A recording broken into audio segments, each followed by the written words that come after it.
All right, today I'm going to be weighing the 14 chickens I have processed.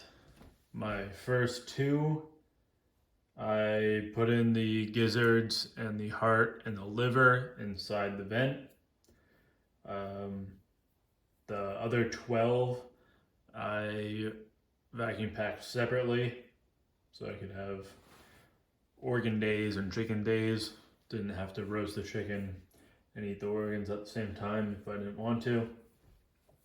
So I'm gonna weigh all the chickens and then the organs, and then I'm going to average to see what my average weight is to help with my cost analysis.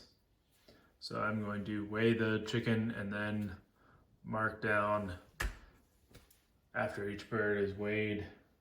This is a fairly cheap scale. As you can see, if you press over here, it registers. So I won't be weighing while I'm touching that, but it does return to zero. So I'm hoping it's relatively accurate at a pound and ounce scale. So let's get started. I weighed the two that I processed with the organs inside the vent prior. That was a separate video. Now I'm gonna do all 14 today. In the previous video, I mentioned that I should have dried them more. I rectified that. I used about a roll of paper towels for 12 birds. So I guess that's just part of it. But if I had hooks to dry them out on, that would help a lot. But the reason why I needed them drier is the vacuum sealer was pulling. See, these are my sealing lines. It was pulling liquid into that, so it wasn't actually, it's just heating up and melting plastic. That's how they seal. So it was pulling liquid up into that sealing line, and it was boiling off the liquid instead of actually sealing the plastic. So for those two, I would do one vacuum seal, vacuum, and then seal, and there would still be a few holes in it, in the actual sealing. So I'd dry off another layer and then vacuum and seal, so it would get into the main bag and pull vacuum again and then seal. If you can see, these birds are have defrosted a little bit. I was just processing a deer, and I wet age the venison, and turns out when the fridge I wet age in, you have to ratchet strap the door closed because it's kind of old and crappy. When I was ratchet strapping the door closed, I pinched the electric cord that goes to my meat freezer, upright chest freezer, and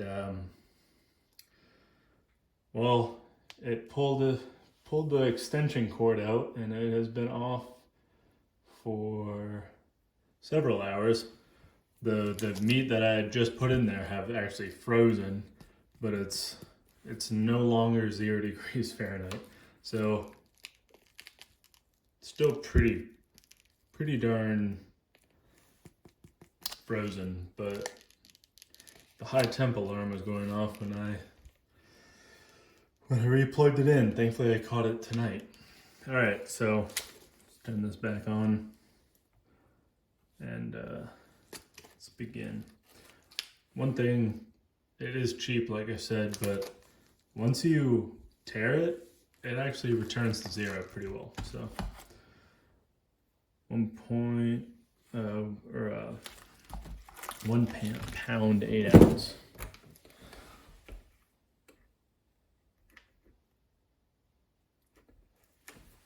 Okay.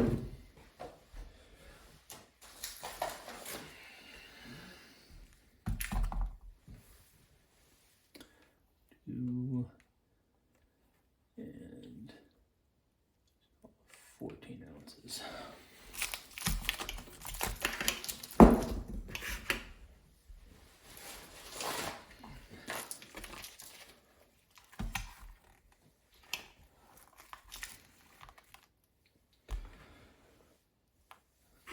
One and 15 ounce.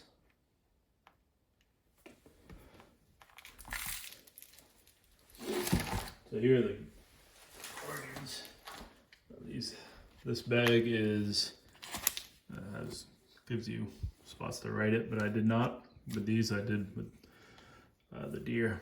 But the chicken, I know. I kind of know what's what. So these have, you can see it better on this side. It has hearts and the gizzards. So 1 pound, 1 ounce.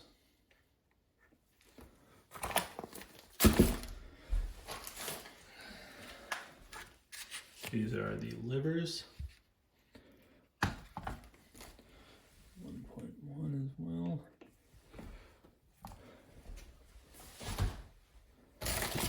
These in 2 separate bags. They're cooler bags. Try to keep these cool. One thing I will bring up is these are 11-inch freezer bags by 16 feet. Doesn't really matter, but 11-inch. Some chickens, I figured, or I realized later into this process that putting them in sideways like this is, I mean, this has a little, I keep bumping this. It has a little extra room. And it's not always perfect, but having them in sideways, because I didn't have twine to tie the feet up, uses less bag than having it like you'd expect, you know, a rotisserie chicken or something, packaging it like that versus this. So because they are a smaller chicken and it's an 11-inch bag, you put them in sideways. You kind of, or I did. My vacuum sealer's not the best, but I'd have to hold down the little feet and then so I could spread this out so it was good and flat as I was vacuum sealing it.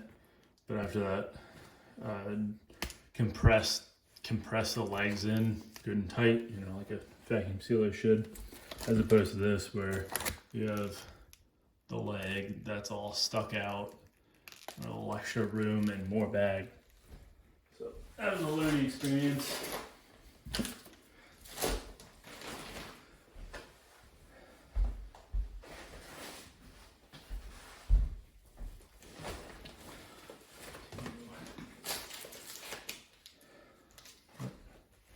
Hopefully it doesn't die or anything. I haven't used it hardly at all.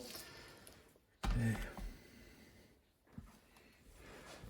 Oh, 2 and a 2.9 ounce.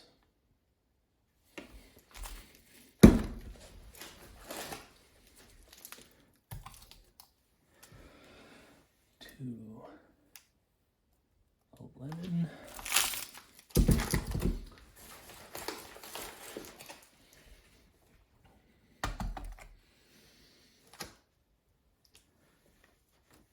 Just realized you might not be able to see that. 2.8.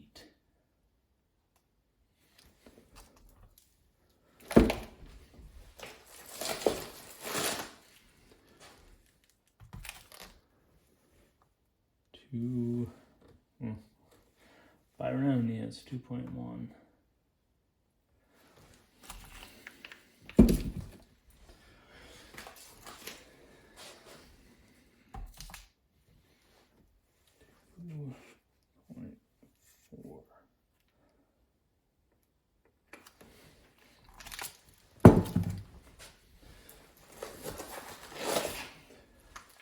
It's got long legs on it.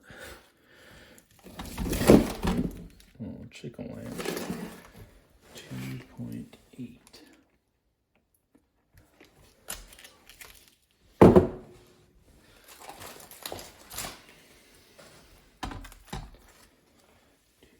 2.8.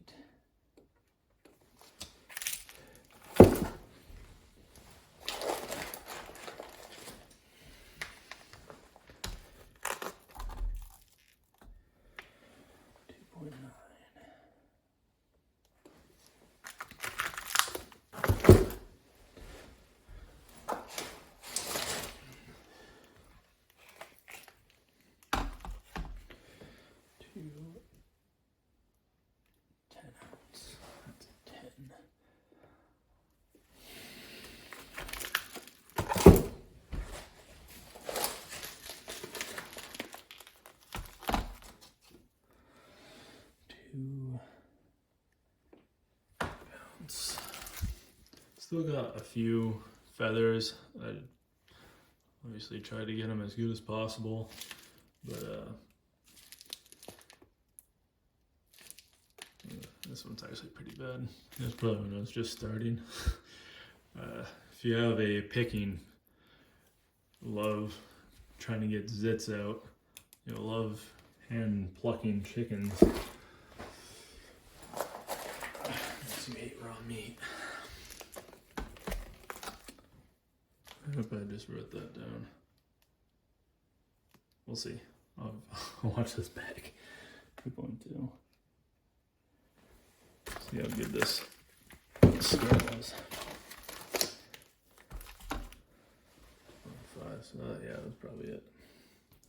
All right, then to calculate all these, and if this is 13, well, if this is 15, then I'll add that extra 2.5 ounce. All right, add it up.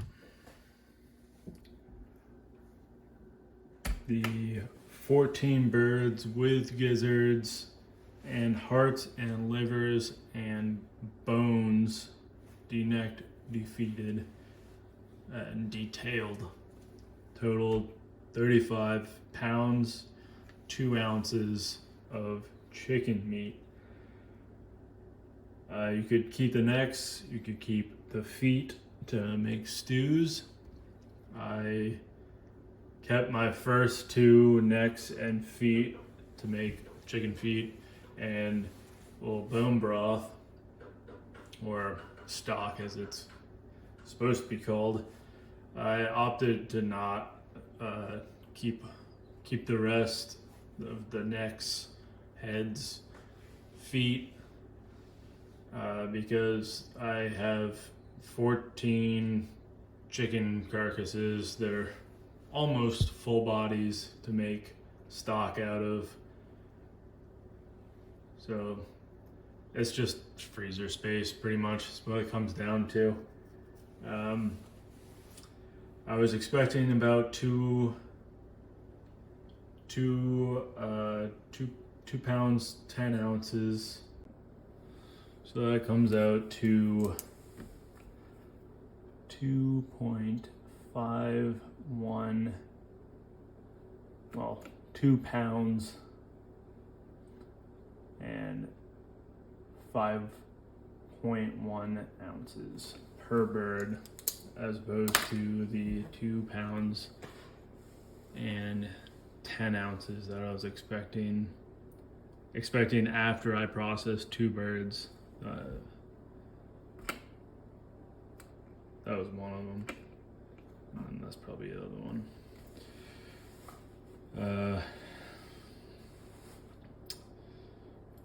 It's not a whole lot. I'm curious to see next year what the average of the Cornish crosses will be. So tune in next year to see what it turns out with the same setup, more or less.